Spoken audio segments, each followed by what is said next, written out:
with the law of cosines, the law of cosines is used when the law of sines doesn't work. So what I want you to think of is you use the law of cosines when all else fails.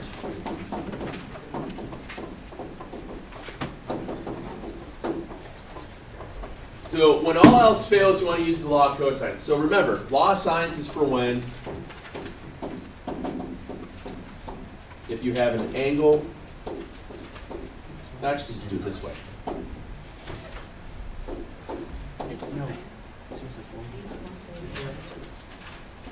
You use law of sines when you have an angle and its opposite. And you use the law of cosines when you don't. So if you have an angle and its opposite, you're basically looking at, bless you. If you want to think of it this way, think of it as when you have all three sides, or if you have two sides and the angle in between. That's when you would use the law of cosines. If it looks like if you have all three given sides, or if you have two sides and the angle in between. So if you remember it as just side, side, side, or side, angle, side, that's when you have to use the law of cosines. Law of sines is when you have an angle and its opposite. So law of sines was a lot of times like angle, angle, side, or the side, side, angle, stuff like that. But if you just remember that it's just angle and its opposite, you'll be fine. Law of cosines is that. Now, law of cosines looks really, really, really, really weird. It looks overly complicated for what it needs to be. What I want you guys to think of is that when you're using law of cosines, it really only has one rule.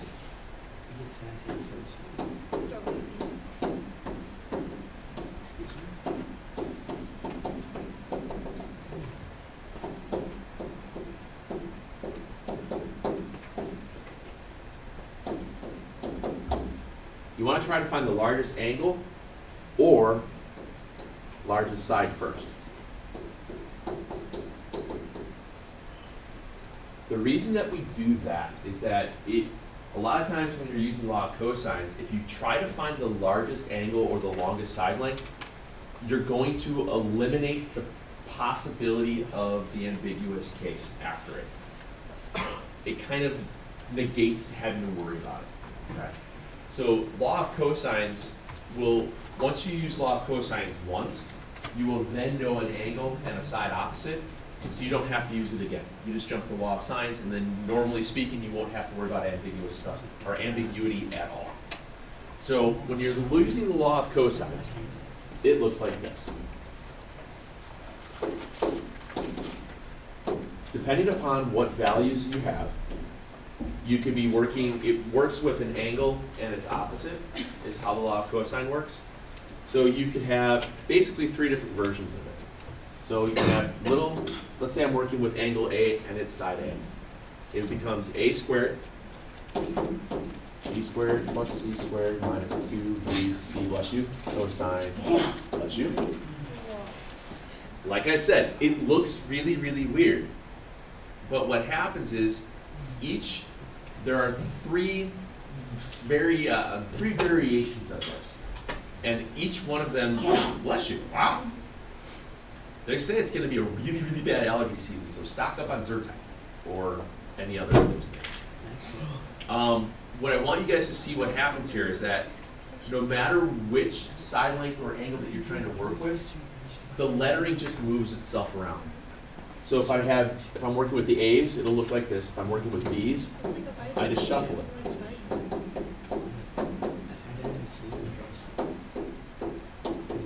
Because the angle at the one end and the side on the other side are always going to match up. So little b would match up with angle B, little a would match up with big A, and then eventually little c would match up with big C. It's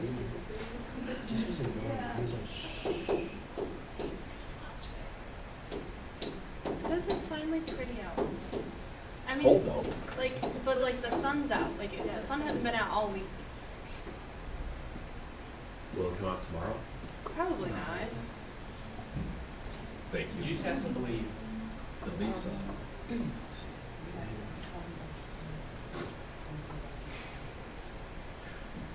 So, let's look at an example. What's weird, the weirdest part of using this, if you guys, if you guys remember from last year, is that sometimes you might combine like terms incorrectly, or you might hit the button wrong. If you break it apart into two separate, if you break these stuff into two separate, very simple equations, it works out really, really fast. And I'll show you a nice little trick to do it. Yeah, I already said this, longest angle, longest side, blah, blah, blah, blah, blah. It helps to worry about the cosines. So here, solve the triangle with the following.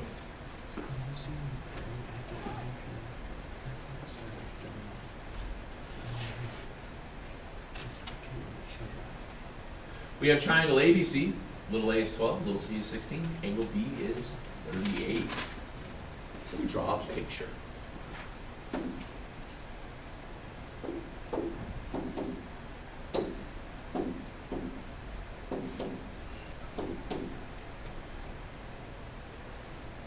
We draw a picture.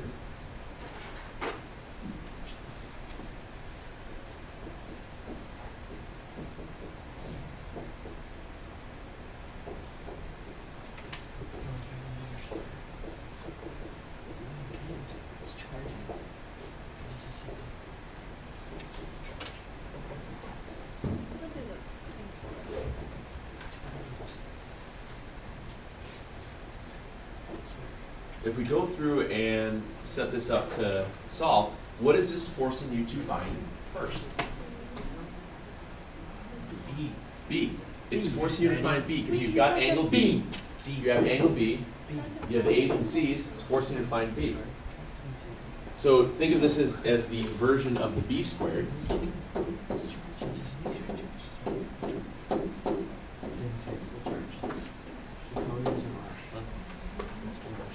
And it quite literally becomes substitute and pressing buttons. Because what you're solving for is on the one side of the equation, and you're solving for the side length, it's really fast. So your B squared is 12 squared plus 16 squared minus 2 times 12 times 16 times the cosine of 38.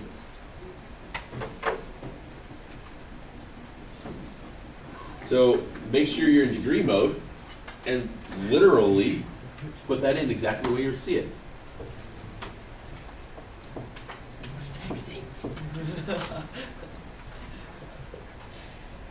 Watch.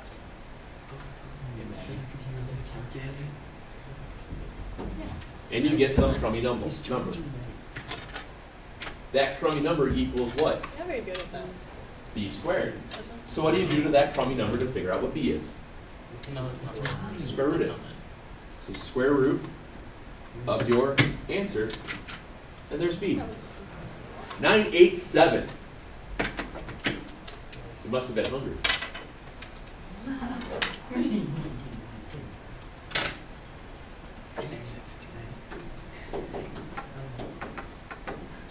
And this goes back to where you have to kind of take your answers with a grain of salt, and hopefully you set it up correctly, because you have to reuse things that you solved for. This is law of sines, law of cosines is the time that you kind of have to reuse stuff. Otherwise, when you did right triangles, you didn't really need to. So now you have 9.87, and you now have the angle and its side opposite. What should you find next? This is a kind of a good question here. Should you find A or B, A or C? What do you think? C. Always try to find the largest angle next, whenever you have to. Okay. The reason why I need to find C is because if I find that one, I can check it really to see if it does deal with the ambiguous. So just use law of sines. So sine 38.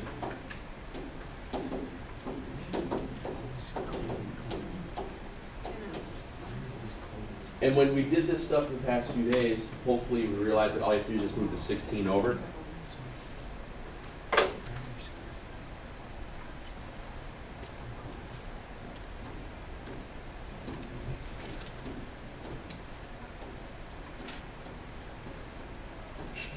don't have fun, right? And I wind up with an angle of 86.41.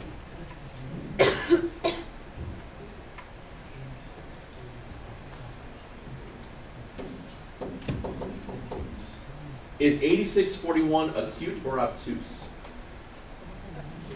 It's acute. So real fast, just check it. 180 minus the 8641.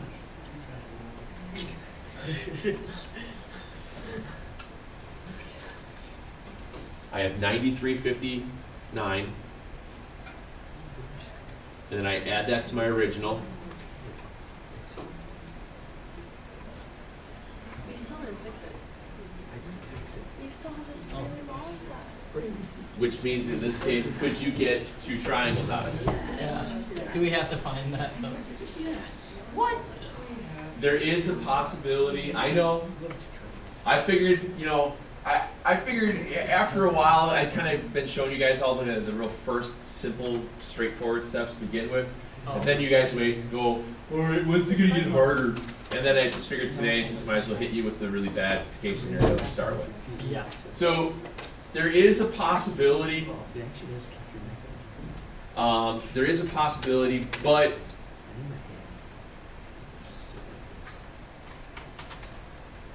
let's just say we don't need to worry about it. Okay? Law of cosines, you don't have to check. Law of sines, when you just, if it's a straight law of sines problem to start out with, you do. Does that seem fair? Is that fair?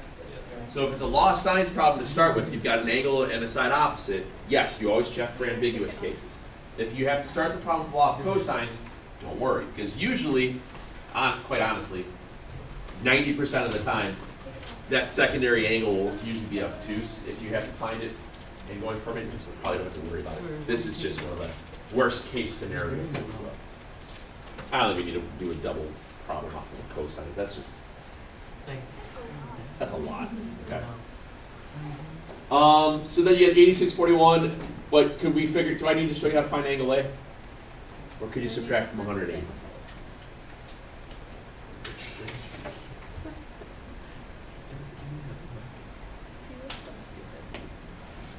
I don't know from 65. And with any luck, you'll notice that everything matches up again. Big angle, big side, small angle, small side, screw. Okay?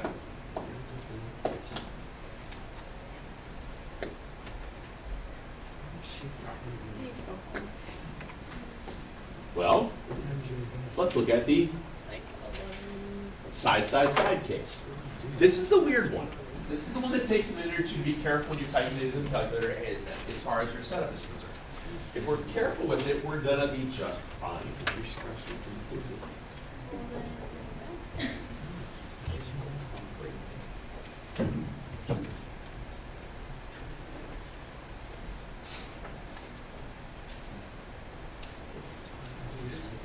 Now, like I threw on there, you'll notice I put a little hint. When you have three sides, you always want to double check and, what do you call it? Find the largest angle first, okay?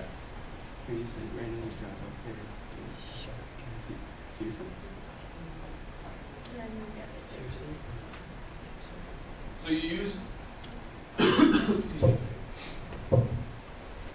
when you use the law of cosines, which angle is this forcing you to find?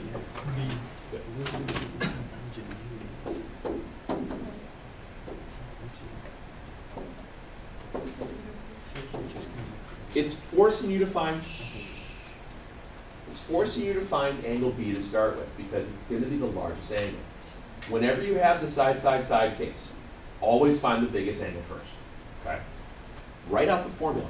The formula, like I said, it looks really weird, but by the time you write it out a couple times on homework and whatnot, you'll know what it is.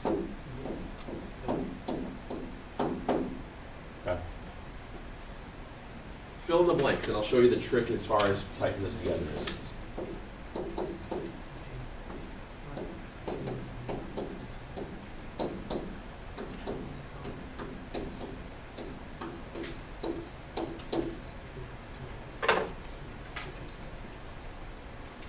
Now, what I want you guys to think about here is that this algebraic equation is really the exact same thing in essence as this.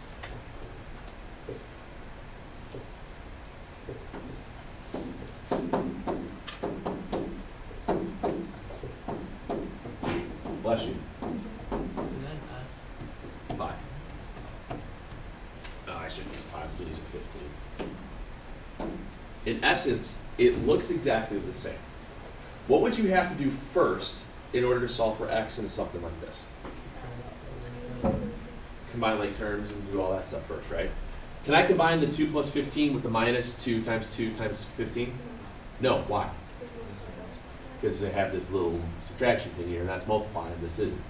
So I have 10 is 17 minus 60x. Are we okay with that? What would you do next?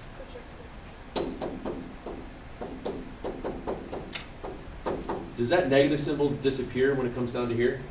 No. So then what would you do? Okay, so you get some crummy decimal equals x, right? Okay. It's the same exact thing, but yet they square stuff. So what I would do is I would always break this into a couple of parts. I would figure that out first, and then I would figure out what this is. All right? So I'd have 18 squared is 64 plus 169. Yeah.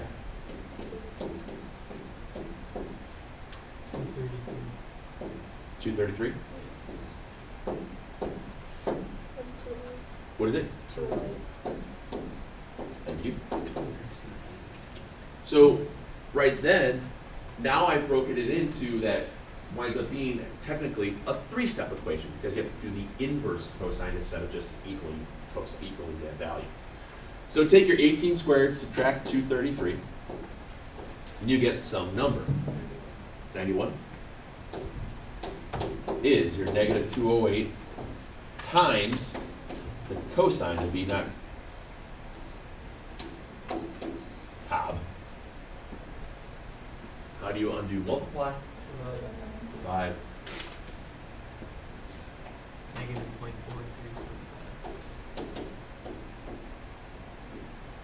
0.43. So some crummy decimal equals the cosine of B. Okay? So is Why is it not calculating? Why is the one that's dead?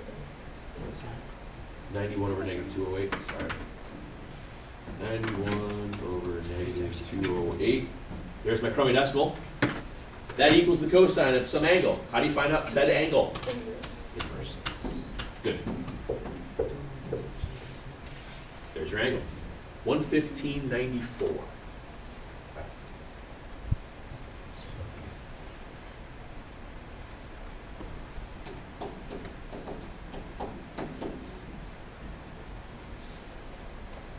It's a little bit more steps than it was for the other ones. But now do you have an angle and its side opposite? What are you going to use? Yeah. Then jump to law of sines. It's always quicker to use law of sines than it is law of cosines, just because there's not as much really math involved if you think about it. So from there, I would find my next angle, which would be C, and go from there. So we get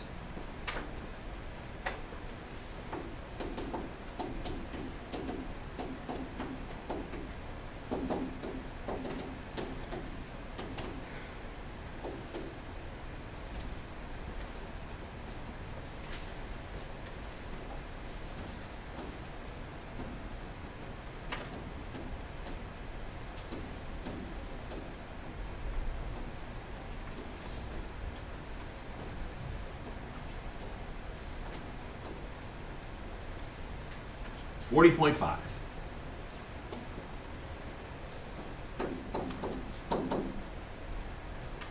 And just add them up, subtract, and that gives you that.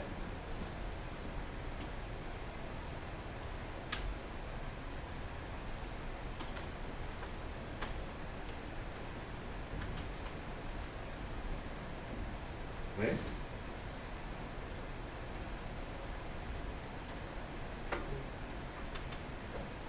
Very riveting material today, as you can see. Give me some problem.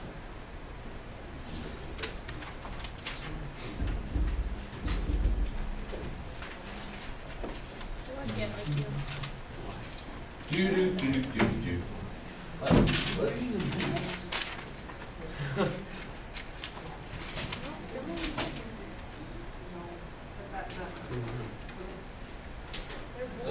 13.6.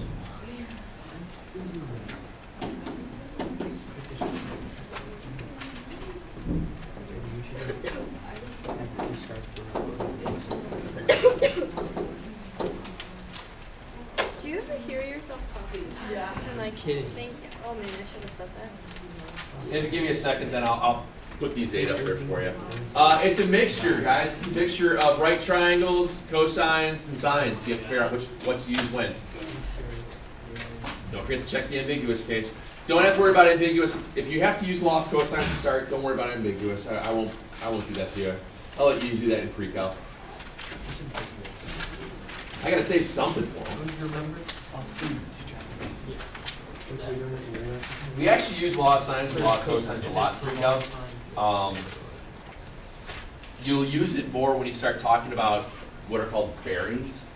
Whether or not you're on a ship at sea or you're in an airplane, you have different ways of setting up these bearing problems, but they all build out to become these law of sines, law of cosine problems. It's kind of cool, some of those word problems. That's kind of fun. Just ask people in pre-calc, they'll tell you how much fun they are.